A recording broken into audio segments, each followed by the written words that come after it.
Ang di karaniwang pagkakaibigan, ang Temple Pit Viper, at ang gagamba. Isang kwento ang unti-unting nagbubukas, isang kwento ng di karaniwang pagkakaibigan na taliwas sa inaasahan ng kagubatan.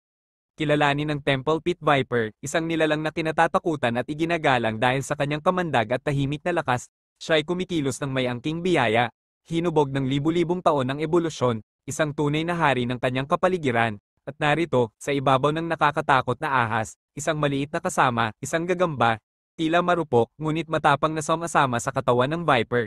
Ito ay isang pagkakaibigang kakaiba, isang ugnayan na nabuo hindi dahil sa pangangailangan, kundi dahil sa tiwala.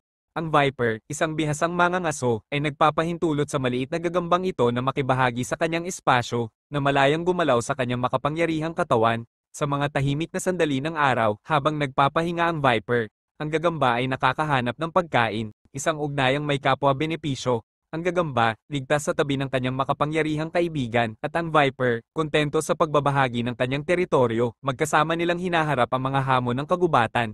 Ang Viper, may matalim na pandama at kamandag na pangdepensa, nagbibigay ng seguridad, habang ang gagamba ay nag-aalok ng pakikisama, isang maliit na presensya na walang pinsalang dulot, kundi naghahanap lamang ng call-iwan mula sa isang kaibigan. Sa malawak at madalas na mapanganib na mundo ng kagubatan, ang pagkakaibigang ito ay isang paalala na maaaring mabuo ang mga ugnayan sa mga hindi inaasahang lugar. Ito ay patunay ng tahimik na pagkakaunawaan na maaaring umiral sa pagitan ng dalawang nilalang na tila magkaiba.